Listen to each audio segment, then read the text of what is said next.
Eh bien, je voudrais vous saluer très fraternellement, les habitués de l'Église, aussi bien que nos amis visiteurs, ainsi que ceux qui nous écoutent par Internet. Permettez-moi de vous faire une petite précision, une mise au point. Je n'étais pas là pour mon dernier sermon, mais j'avais commencé il y a quelques semaines une réflexion sur l'adoration, et je pense poursuivre cette réflexion le 18 janvier. Ce matin, je voudrais attirer votre attention sur une promesse, une bénédiction que nous trouvons au chapitre 31 des psaumes, le psaume 31 et au verset 15. Mais avant de vous lire ce texte, je voudrais faire quelques réflexions sur les psaumes. Nous en avons 150. 150. Et avec le Cantique des Cantiques, l'Ecclésiaste, les Proverbes, c'est une partie de la Bible qui entre dans ce genre littéraire appelé sagesse ou poésie. Nous ne les lisons pas très souvent, il faut bien l'avouer, n'est-ce pas? Il faut faire attention. C'est vrai que les psaumes sont une source d'instruction et de consolation spirituelle. Il n'y a aucun doute à ce sujet. Et la liturgie d'Israël était imprégnée de psaumes pour toutes les circonstances. Psaume 23, psaume 103, psaume 121, les psaumes 92, 91. Je ne sais pas si vous les connaissez. Quand j'étais jeune, je les récitais par cœur. Mais certains de ces psaumes sont aussi déroutants, nous mettent mal à l'aise. Attention, il ne faudrait pas lire les psaumes ou les considérer comme une armoire à pharmacie spirituelle. C'est une tentation. Tu te sens déprimé, lis le psaume 37. N'est-ce pas ? Tu as des problèmes de santé, essaye le psaume 21. On fait des psaumes parfois une sorte de paracétamol pour les douleurs de l'âme. Non, les psaumes ne sont pas des mantras, c'est-à-dire des textes qui en eux-mêmes ont une efficacité, capable de nous protéger. Le mantra hindou est un texte sacré. Et plus on le lit, plus on a l'impression, que ce sera efficace. Non, les psaumes pointent vers Dieu et c'est Dieu qui nous apporte les bénédictions, les grâces qu'expriment ces psaumes. Et certains de ces psaumes ont un côté thérapeutique. Et c'est là que nous sommes déroutés très souvent. Si vous allez voir un psychothérapeute, vous constaterez tout de suite qu'il reviendra toujours avec cette question « Que ressens-tu » Tu as employé tel mot, qu'est-ce que ce mot évoque chez toi ? Et très souvent, le psychothérapeute vous mettra en garde et vous dira que pendant un certain temps, au lieu de vous sentir libéré, guéri, vous risquez de vous ressentir écrasé, découragé. C'est simple.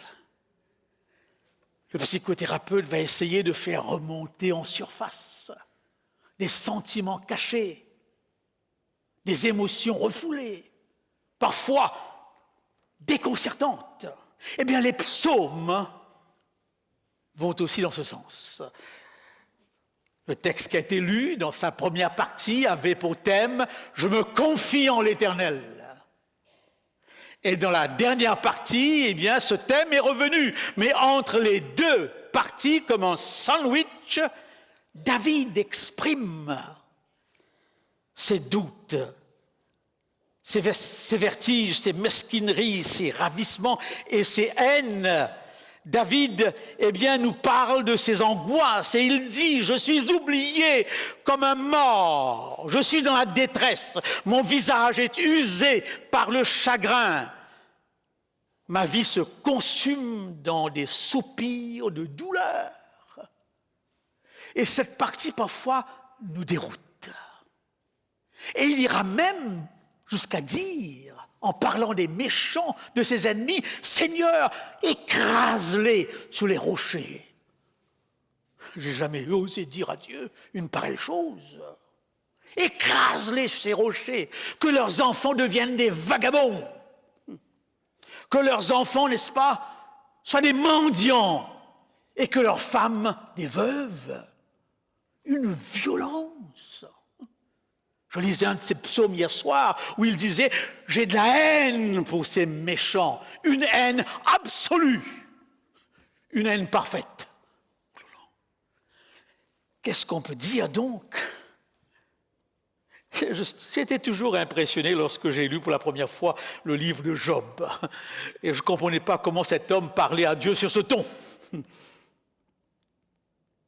Et j'étais étonné de constater qu'à la fin, Dieu disait aux amis de Job, « Vous n'avez pas parlé en bien de moi comme Job. » Alors je comprends que ces psaumes d'imprécation, ces psaumes thérapeutiques veulent nous faire comprendre une chose très simple, qu'un cantique nous rappelle, « Dis tout à Jésus. » Es-tu lassé, rempli de tristesse? Es-tu animé d'amertume, de violence, de vengeance, de pulsion de mort? Dis-le. C'est le médecin, c'est le thérapeute. Il peut l'entendre. Alors dans ces psaumes, bien sûr, ce qui est important, c'est que David revient. Il revient et il dira, « Tu es mon rocher, tu es mon refuge. En toi, je me confie. » Et justement, au verset 15 de ce psaume 31, nous avons ce verset qui fera l'objet de notre méditation. Eh bien, David dira tout simplement, verset 15, « Mais en toi, je me confie ô Éternel. Je dis, tu es mon Dieu, mes destinées sont dans tes mains. » Mes destinées sont dans tes mains. Quel beau verset à la veille d'une année qui s'en va. Pouvoir dire à Dieu, alors que 2019 s'en va et que 2020 s'annonce, mes destinées sont dans tes mains. J'étais frappé par cette expression, mes destinées. Pourquoi mes destinées, pas ma destinée? Mon temps. Nous le verrons dans quelques instants, mais vous comprenez comment ce verset, pour des personnes qui, comme moi, sont dans cette salle et ont encore quelques années à vivre, les années qui nous restent, on peut les compter sur les doigts. Soyons réalistes. Eh bien oui, ce verset a quelque chose de particulier. J'ai un ami dans cette salle, je ne sais pas s'il est là ce matin, on s'est connus en 1964 à Madagascar. Nous étions les premiers étudiants du séminaire de Madagascar, de l'océan Indien, qui s'ouvrait. Et il y a quelque temps de cela, il m'a apporté une photo de ma classe sortante. Nous étions une vingtaine dans cette classe sortante. Et arrivé à la maison, j'ai regardé attentivement la photo avec beaucoup de nostalgie et je me suis rendu compte que plus de la moitié sont déjà partis. Oh là là. Donc c'est avec réalisme que je dis ce matin que ceux de ma génération ou ceux qui sont dans la même période de vie que moi, eh bien, considèrent ce texte avec une signification particulière. Ton temps est entre mes mains.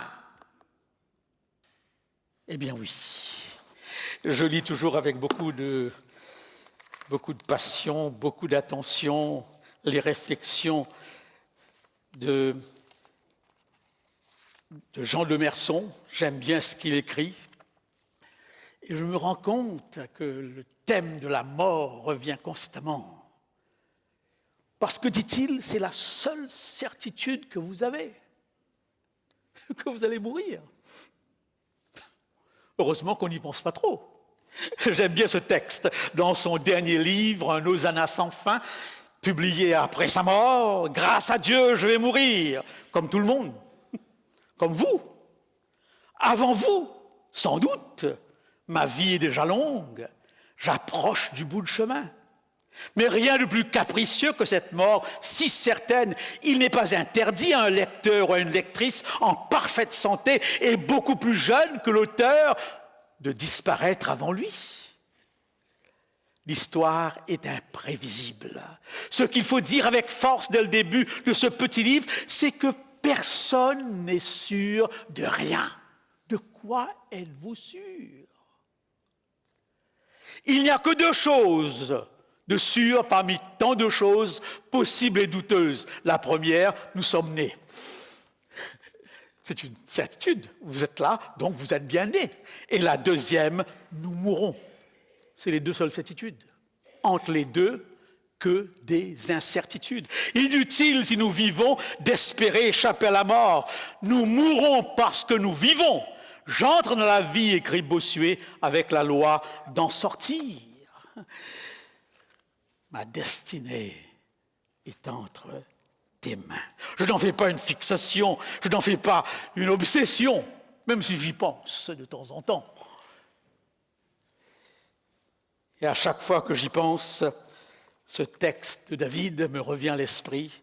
Apprends-nous à compter nos jours. Eh bien oui, avec quel état d'esprit faut-il aborder cette bénédiction?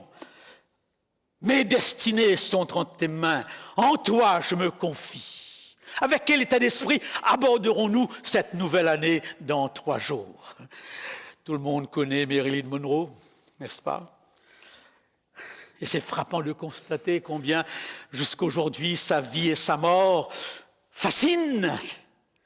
Encore aujourd'hui, sa photo fait la une des revues. Nous avons tous à l'esprit, sans aucun doute, cette robe blanche qui s'envole dans le vent. Et Marilyn Monroe qui essaye de la retenir pour que ses jambes n'apparaissent pas trop. Elle mourut dramatiquement après une vie sous les lumières du star business, une vie passagère, éphémère. Elle passe ses premières années dans un orphelinat. Elle a connu 13 familles d'accueil. À 16 ans, elle épouse un policier et ça dure 1 année. Elle épouse ensuite un joueur de baseball et ça dure encore 1 année. À 30 ans, elle épouse Arthur Miller, cinéaste marquant d'Hollywood, et ce mariage dure 4 ans. Elle meurt à 36 ans. Oui, à 36 ans, on ne sait pas si elle s'est vraiment suicidée. Elle est entourée de barbituriques.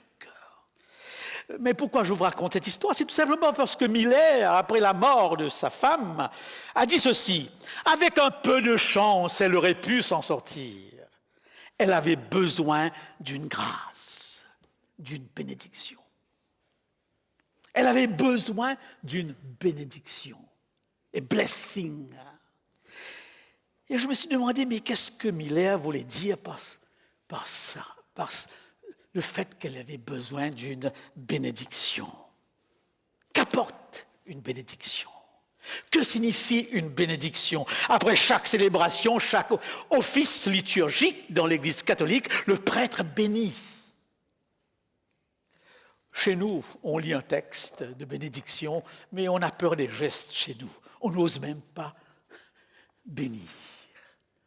Dans l'église de mon enfance, les anciens et le pasteur n'hésitaient pas à bénir. Eh bien oui.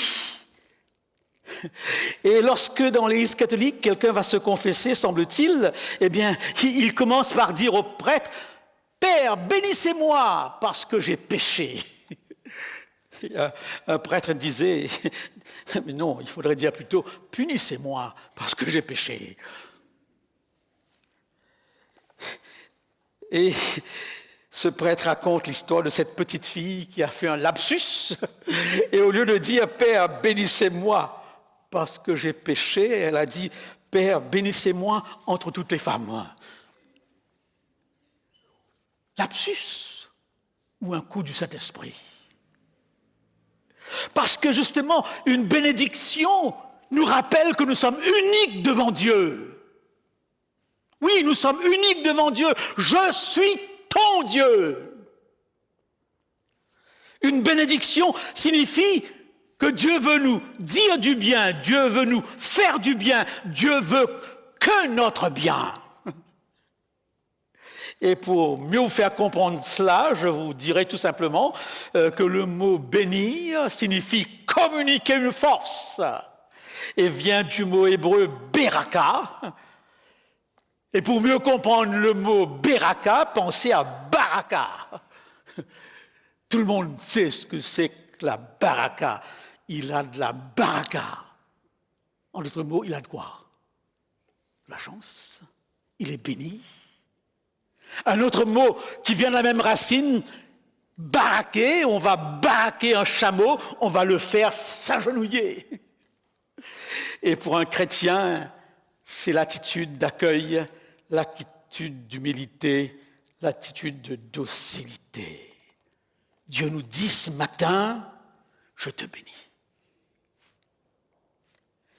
Parce que dans Jérémie 29, 11, c'est un texte que mon père commentait souvent, à la veille d'une nouvelle année, je connais tes projets, les projets que j'ai formés sur toi, projets de paix et non de malheur, projets dont l'objectif est de donner un avenir et de l'espérance.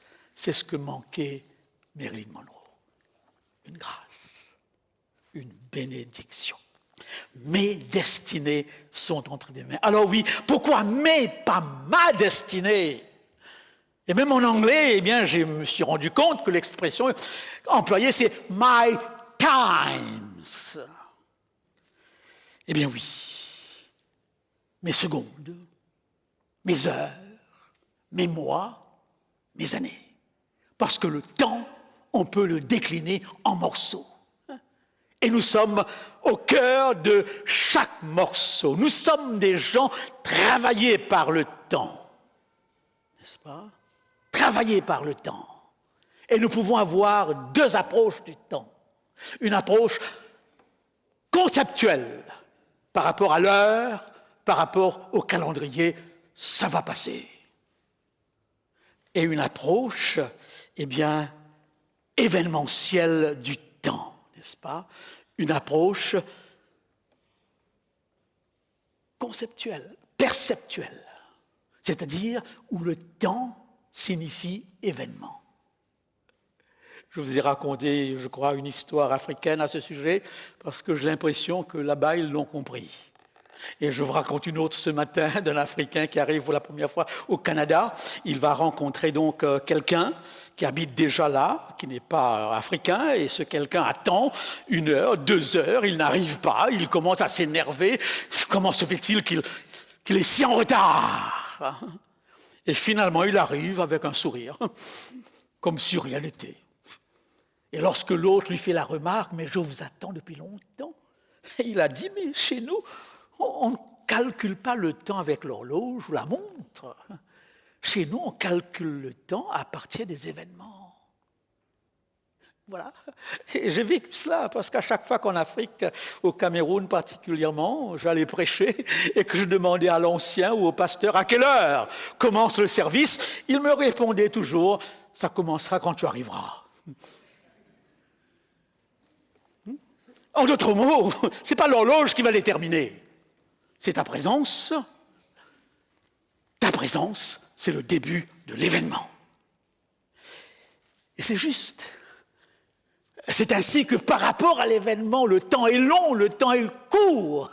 Je pense à Jacob qui travaille 7 ans pour Rachel. C'est long, 7 ans. Et que dit-il? Ce temps était quoi? Très court. Si mon sermon vous embête ce matin, sans aucun doute, vous dites, mais quand va-t-il terminer? C'est long. Temps égale événement. Mes destinées sont entre tes mains. Les événements de ma vie sont sous ton contrôle. Pas l'horloge, mais les événements de ma vie. Alors, très rapidement, par rapport à cette nouvelle année, eh bien, disons-le, le temps, nous le savons, a 3 dimensions. Premièrement, le passé. Mon passé est entre tes mains. Passé obsédant, passé troublant, passé tourmentant, passé envoûtant, que sais-je? Et ce passé qui est bien passé nous colle à la peau grâce à ce que nous appelons les souvenirs. Il est parti, mais au cœur de nos émotions, eh bien, il est toujours là. Et je vous dirai tout de suite, n'est-ce pas, qu'il faut savoir se souvenir. S'il y a un mot qui revient souvent dans l'Ancien Testament de la part de Dieu, c'est « souviens-toi ». À chaque fête d'Israël, Dieu disait à Israël « souviens-toi et raconte tes souvenirs à tes enfants ». Je dis toujours aux familles, aux parents, celui qui n'a pas de souvenirs dans l'Église ne reste pas longtemps dans l'Église. Les souvenirs sont les racines de la vie. Au moment où ces racines ne sont plus, c'est une maladie que nous redoutons tous. Eh bien oui, souviens-toi, fais mémoire. Toutes les fêtes d'Israël et une grande partie des psaumes sont tout simplement un rappel des beaux jours. Un rappel des beaux jours. Et je crois que nous devons, par rapport au passé, nous rappeler. D'ailleurs, vous avez dans le ciel un livre appelé comment? Livre du souvenir. Livre du souvenir. Eh bien oui. J'étais chez Frère Anceline il y a quelque temps de cela, et il me montrait des images, des diapos de certaines activités de l'Église, d'une sainte scène qui avait été mise en scène, où certains étaient encore dans leur trentaine ou leur vingtaine, et je regardais ces diapos, et je disais à Luc, mais pourquoi est-ce que de temps en temps on ne fait pas une réunion des souvenirs? Ou avec les diapos, on rappelle, nous en avons besoin, souviens-toi, faites ceci en mémoire. Une vie sans souvenir est une vie morte. Il arrivait de temps en temps, quand j'étais au Canada, qu'un de mes amis d'enfance passait par là, et à la maison, on parlait jusqu'à 2h, 3h du matin. Et ma fille me disait toujours, mais qu'est-ce que vous racontez? Qu'est-ce que vous dites? Ma jeunesse a été une jeunesse d'église, avec des événements, des camps extraordinaires. Et lorsque je rencontre les gens de ma génération, on se souvient. Et quand on était ensemble, c'était pour partager les souvenirs, pas pour regarder une vidéo, n'est-ce pas? Mais il y a des souvenirs qu'il faudrait pouvoir enlever. Souvenirs culpabilisants. Je pense à David qui, après ce péché avec Bathsheba, disait « Mes os se consument. Ce souvenir me tue, m'écrase, me paralyse. Oui, mes os se consumaient, ta main s'apesantissait. » Et je pense à Jacob qui, sans aucun doute, n'a jamais pu vivre calmement après avoir trompé Ésaü. D'ailleurs, lorsqu'ils vont se rencontrer, alors qu'Ésaü se prépare et court à sa rencontre pour se jeter dans ses bras, Jacob lui présente les béliers, les boucs, les bœufs, tous les cadeaux qu'il voudrait l'offrir, qui n'était qu'une façon de lui dire « Je me rattrape. Accepte tout ça comme un don. » Mais au fond, C'est un don qui veut dire tout simplement « pardonne-moi ». Eh bien oui, Dieu nous dit, n'est-ce pas, je jette ton péché où? Au fond de la mer. Je ne m'en souviens plus. Il m'arrive très souvent de me dire par rapport à l'Église, pourquoi nous rappelons tant les choses que Dieu lui a oubliées? Pourquoi n'arrivons pas à nous défaire de choses que Dieu a oubliées? C'est ça la libération du chrétien. Pourquoi avons-nous tant de spécialistes de la boîte noire dans nos églises qui vont jusqu'au fond de la mer pour déterrer cette boîte noire et dire « je l'ai, je jette tous tes mauvais souvenirs qui te culpabilisent au fond de l'eau. Je n'en parle plus. » Eh bien oui, mon passé est entre tes mains. Vous connaissez cette belle histoire, « Au temps emporte le vent ». Oui, un classique, un chef-d'œuvre, une histoire bouleversante, l'histoire de Scarlett O'Hara, une femme super égoïste, n'est-ce pas? Rude, qui utilisait les autres à ses fins. Son mari, Rhett Butler, l'aimait de tout son cœur. Elle l'a traité avec mépris. Et après la mort de leur premier enfant, elle est revenue à de meilleurs sentiments, mais trop tard, lui est parti. Cette histoire se termine par une phrase où Scarlett dit ceci: « Demain est un nouveau jour. Demain est une grâce. En effet, pensez au prisonnier qui va sortir demain. Demain, c'est la promesse, demain, c'est l'attente, demain, c'est merveilleux. Je sors. Pensez au malade qui va sortir de l'hôpital après une maladie incurable où tout était désespéré. Pensez à ces retrouvailles. Demain est un nouveau jour. C'est vrai, il y a une énergie dans demain, mais demain est aussi un piège, parce que demain ne nous appartient pas. On raconte l'histoire de quelqu'un qui arrive devant un atelier, eh bien, de coupe de cheveux, n'est-ce pas? Eh bien oui, il a besoin de couper ses cheveux comme moi, mais avec les grèves, j'ai de la difficulté d'y aller, n'est-ce pas? Il arrive là et juste sur la porte de l'atelier, il y a une petite phrase « Demain, c'est gratuit !» Il se dit « C'est formidable !» Et il revient demain parce que c'est gratuit. Et il se rend compte que ce n'est pas gratuit. Et alors il dit au coiffeur « Mais vous annoncez des choses et vous ne les mettez pas en pratique. Vous avez dit « Demain, c'est gratuit !» Il dit « Oui. Mais alors, allez lire ce qu'il y a encore. Demain, c'est gratuit. » Et vous êtes là aujourd'hui. Eh bien oui, demain peut aussi être trop tard.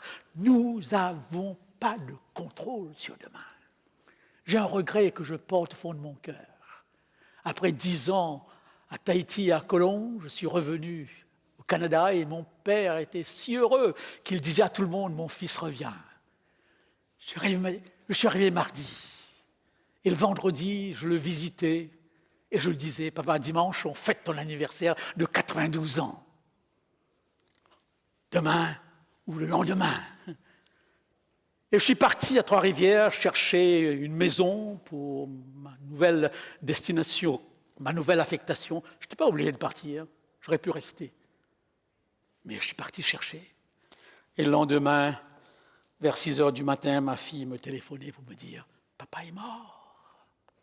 Il n'y a jamais eu de demain. » C'est pour cette raison que finalement, eh bien oui, ma destinée, mes destinées sont entre tes mains, mon passé est entre tes mains et mon présent est entre tes mains. La seule emprise que nous avons sur le temps, c'est l'instant présent. Aucune emprise sur le passé, aucune emprise sur demain, seul maintenant. Oui ou non? Et je dirais même sur la seconde de maintenant, sur la minute de maintenant, sur l'heure de maintenant. Eh bien oui, mon présent est entre tes mains. C'est pourquoi Dieu dit toujours aujourd'hui. Aujourd'hui, si vous entendez sa voix, n'endurcissez pas votre cœur, n'attendez pas demain. Aujourd'hui. Et je le dis, si dans cette salle il y a quelqu'un qui n'a pas encore fait ce pas, aujourd'hui, c'est le Dieu du présent, le Dieu de maintenant. Maintenant est le jour du salut. Et Jésus disait la même chose, à chaque jour suffit sa peine. À chaque jour suffit sa peine. Le plus grand et le plus efficace de nos engagements, c'est l'engagement de la minute présente. Il nous oblige à l'abandon total du passé et du futur entre les mains de Dieu pour une entière disponibilité.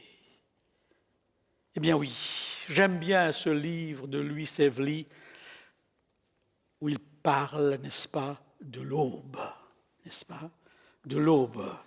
C'est un livre magnifique où il met l'accent sur l'instant présent.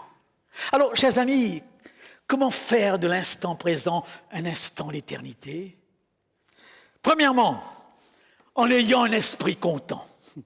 Un esprit content. L'apôtre Paul nous dit, j'ai appris à être content dans l'état où je me trouve. Je sais vivre dans l'humiliation. Je sais vivre dans l'abondance. En tout et pour tout, j'ai appris à être rassasié et à avoir faim, à être dans l'abondance et à être dans la disette. Je puis tout par celui qui me fortifie. Il dira encore, c'est en effet une grande source de gain que la piété et le contentement. Aborder le présent avec un esprit de contentement. Pas toujours évident, parce que ma vie est entre ses mains. Vous connaissez bien cette petite chanson d'Alain Souchon, carrément méchant, jamais content. Carrément méchant, jamais content. Et Bouddha avait parfaitement raison lorsqu'il parle, n'est-ce pas, de la souffrance comme étant la première chose qui touche l'homme, sa condition de souffrance. N'est-ce pas? Et il apporte une solution. Il dit, pour vaincre cette condition de souffrance, il faut tuer le désir. C'est-à-dire, c'est le désir de vouloir plus, de faire toujours plus, d'aller toujours plus loin, de monter toujours plus haut. C'est ce désir qui déprime, parce que nous ne sommes jamais satisfaits.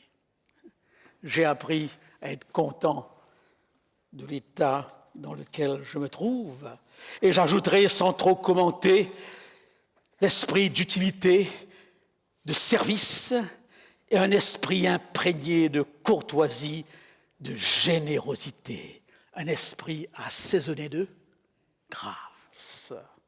Vive l'instant présent. Et je vous lis ce texte d'Évely, sensation de paix. L'horloge du temps est arrêtée. Ces secondes, ces minutes qui me fouillaient pour me précipiter vers mes travaux, mes recherches sont ce matin sans pouvoir sur moi. Je goûte l'instant présent. Je sens qu'il a plus à m'apprendre que d'accumulation de tous les suivants. Pourquoi me suis-je si rarement accordé le droit de vivre, tout simplement? Il me fallait justifier sans cesse mon existence par ma production, mon rendement aux yeux des autres et à mes propres yeux. Vis, tu feras après. Je me suis surpris cette semaine de me réveiller à 11h et j'ai commencé à me culpabiliser. Comment? Tu te réveilles à 11h? Après, je me suis dit, mais goûte l'instant présent. Tu es à la retraite. Où est le problème? Pourquoi à la retraite sommes-nous si occupés? Et nous culpabiliser si toutefois nous ne faisons pas. Pouvons-nous vivre l'instant présent? Ce matin, j'ai le droit d'exister tout seul. Pour moi, tout seul, je prends le droit d'exister. D'abord, et de faire après. Ton présent est entre ses mains. Et finalement, qu'est-ce qui reste? L'avenir.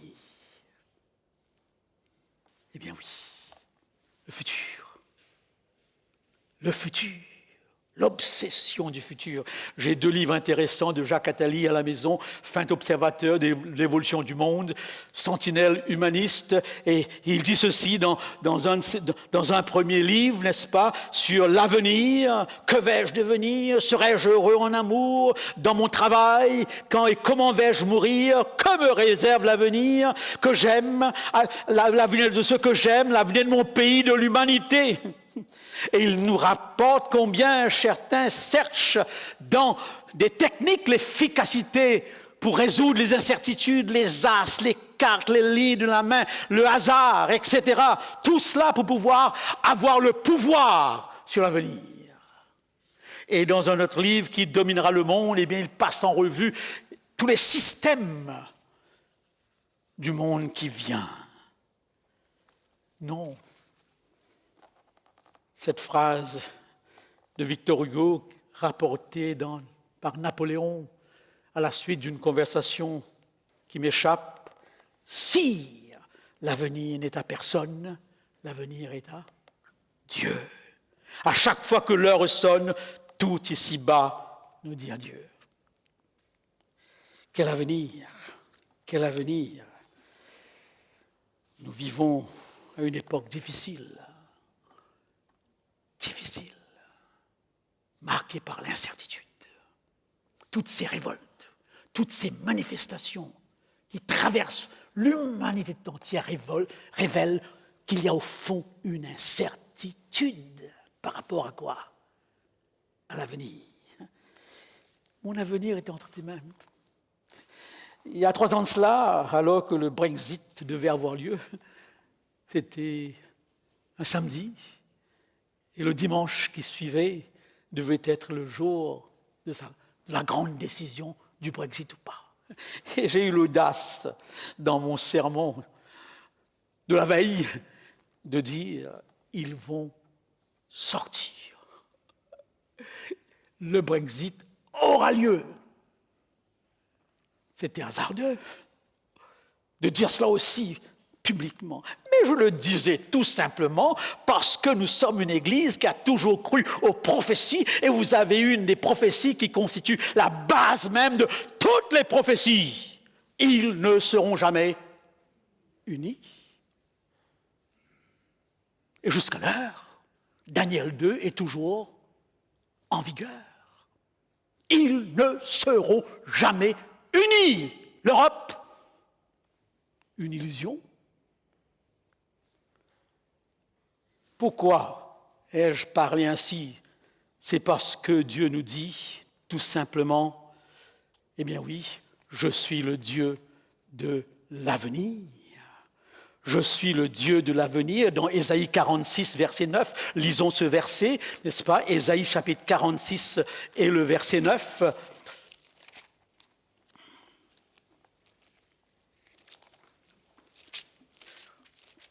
Ésaïe 46 et le verset 9, eh bien oui, souvenez-vous de ce qui s'est passé dans les temps anciens, souvenez-vous, je suis Dieu, il n'y en a point d'autre, je suis Dieu, et nul n'est semblable à moi, j'annonce dès le commencement ce qui doit arriver, et longtemps d'avance ce qui n'est pas encore accompli. Oui, j'annonce dès le commencement ce qui doit arriver, je suis le Dieu qui tient l'univers entre ses mains. Tous les jeunes de ma génération, je ne sais pas si ceux de cette génération ont chanté ce chant, c'est lui qui tient la vie dans ses mains, le nouveau-né qui rit dans ses mains, de sa maman ravie dans ses mains, nos lendemains sont dans ses mains. J'aimais beaucoup ce chant. Tout l'univers est dans ses mains. Quelle assurance! Quelle assurance! Nous participons à ce qui se passe dans cette société, c'est sûr et certain, mais nous avons ce plus de croire que Dieu est au contrôle. Alors je m'avance sans crainte, je m'avance avec assurance. Eh bien oui, tout est dans ses mains. Les souvenirs traumatisants du passé, les exigences, les demandes du présent et les incertitudes menaçantes du futur. Tout est entre ses mains. Je termine par un poème, j'aime bien la poésie, de Doris Lucier, poète québécois.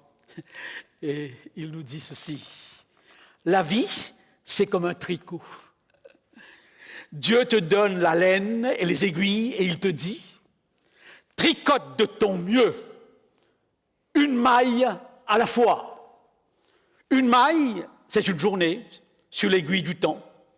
Tu montes 30 ou 31 mailles, après 12 rangs de tricot, tu as 365 mailles. Quelques-uns sont tricotés à l'endroit, d'autres à l'envers. Il y a aussi des mailles échappées, mais tu peux les reprendre. Tu as peut-être déjà plus de 1500 mailles et 500 rangs de tricot. Mais Dieu seul sait quelle sera la longueur de ta vie. Et de toutes les couleurs, rose comme la joie, noire comme la peine, grise comme les doutes, verte comme tes espérances, rouge comme tes amours et tes amitiés, bleu comme tes désirs, blanche comme ton don au Dieu que tu aimes.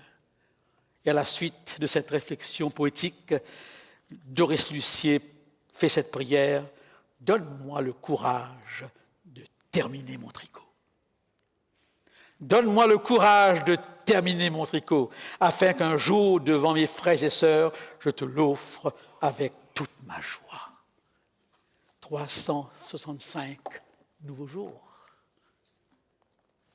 Mes destinées sont entre tes mains. Que Dieu vous bénisse et je vous prie de bien recevoir mes souhaits pour une bonne année. Bonne année à vous tous. N'oubliez pas que vos destinées, votre passé, votre présent et votre futur se trouvent entre les mains de Dieu. C'est une grâce. C'est la communication d'une force. S'avancer jour après jour avec cette certitude que je suis entre ses mains.